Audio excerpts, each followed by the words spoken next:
Hey folks, I'm Dennis. Thanks for watching my video. Today I'm going to show you how to change the pull starter rope in an old Homelite XL12 chainsaw. Let's get started. First thing we got to do is take the starter off the saw. You got to screw here, here, here, and here. You can use a slotted, or you can use a, I think it's a 1/4 inch nut driver.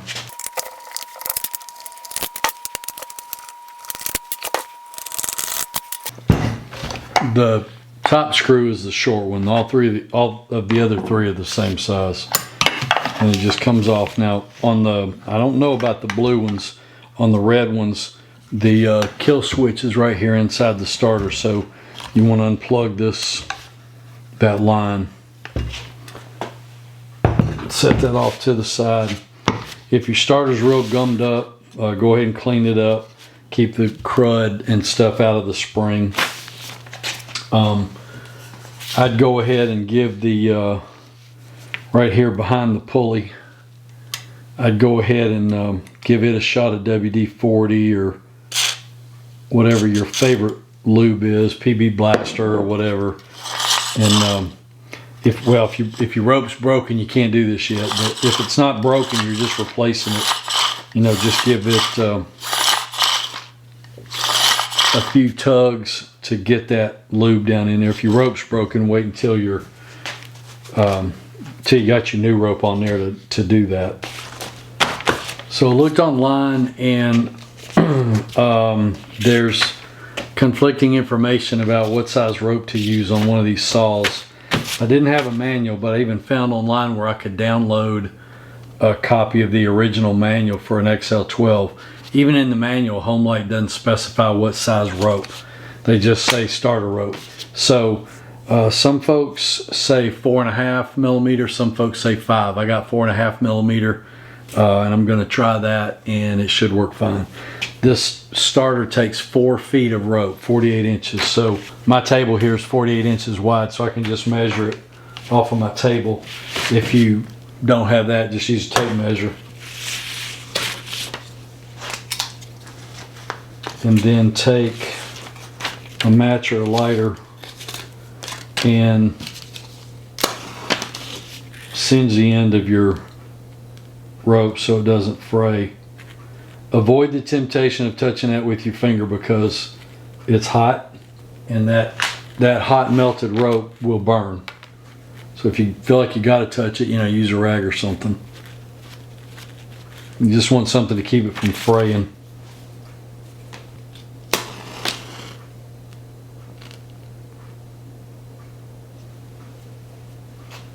Now if your rope is broken, this is already detached from your starter. In my case, it's not broken. It just really needs to be replaced. It's old, and I'm afraid it's going to break on me. If the rope's broken, then you're still going to have the tail down in here. You're going to want like a small screwdriver or a pick, something like that, so that you can pull the tail end of the rope out. So whether it's still attached or whether you got 2 pieces, you got to get the I don't think this is the original pull handle, but most of these pull handles work like that. You got a lug in there. You just pry that out, and then there'll be a knot on the rope that comes through that lug. Work it out, and then just cut that knot off.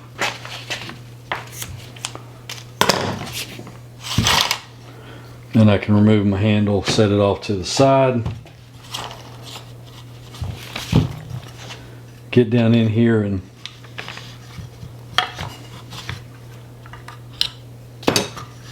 get that rope out.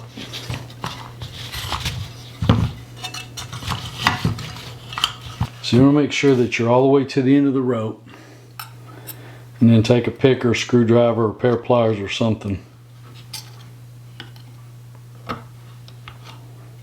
and pull the end of that rope out like so. So you're gonna pull it through that hole, and then you can just pull the rope out.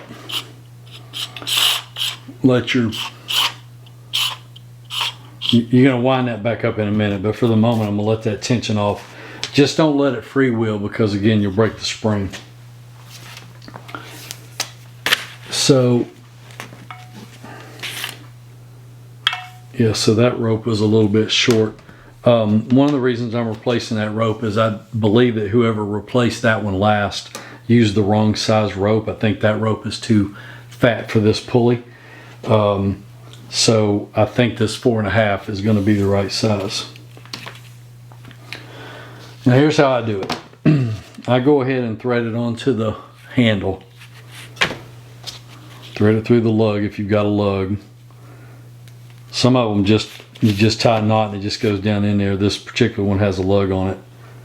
And I don't think this is the original handle. Tie you one overhand knot as close to the end as you can get it and not have it come loose like so, about like that. Pull that into that lug and make sure that the knot's tucked in there like so.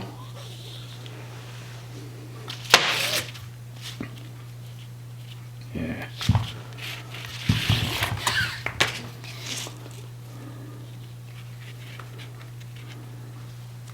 Tuck that down in there, stick the lug down inside and pop it in. Now that part's done. I'm going to take this pulley and wind this spring up and make sure that you can hold it with your other thumb. A lot of people will count, you know, try to calculate how much you need and all that. If you got the right rope length, it won't matter.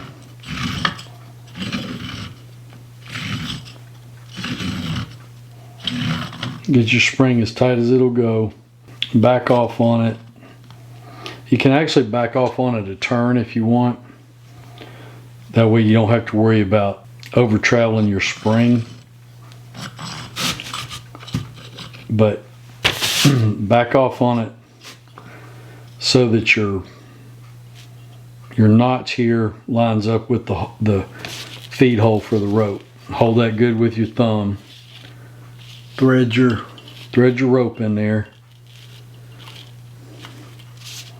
You might have to help it a little bit. Most of the time it threads pretty easily as long as it's not real gummed up in here, but thread that through there like so, and you can see your rope come through the hole here. I think you can see that. So you thread that through, make sure it goes underneath that guide pin and up into this hole here.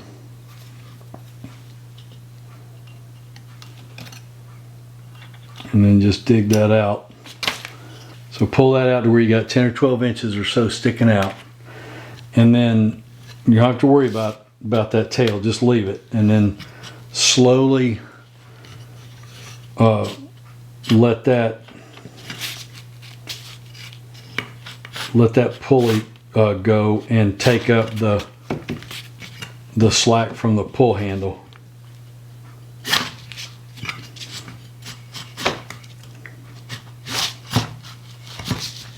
Okay, now take this end and tie your knot in it. Again, just a simple overhand knot as close to the end as you can get it. All right. Then take your starter and pull your rope all the way out. And then you see what happens as you pull that out, it'll take up the slack, right? And you can let that in. Now you're good to go. Tuck this in the hole.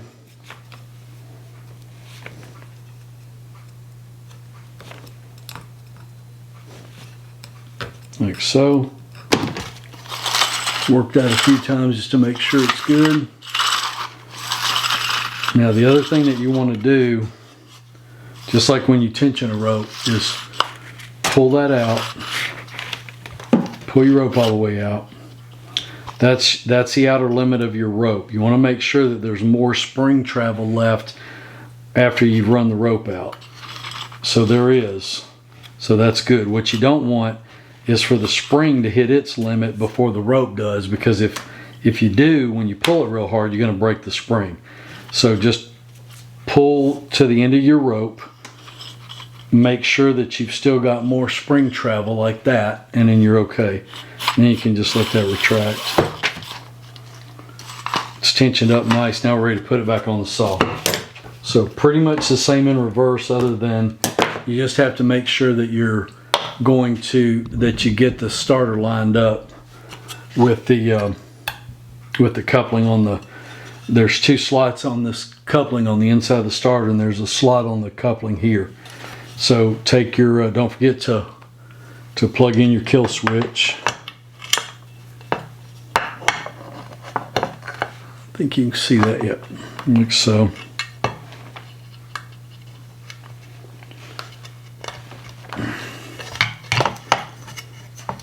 Make sure it goes all the way on there. And then you get your starter lined up, and it may not line up all the way. So you can either turn it to get it to line up, and if that doesn't work, then just pull your rope out a little bit and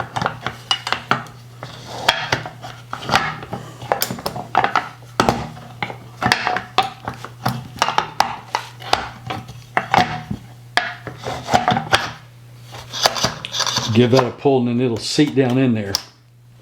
Now you can put your screws in. Put your screws in, tighten them up, and you're all done. Be careful not to over tighten these, because this is aluminum and it will break. But you do want them snug. You just don't want to crank down on them.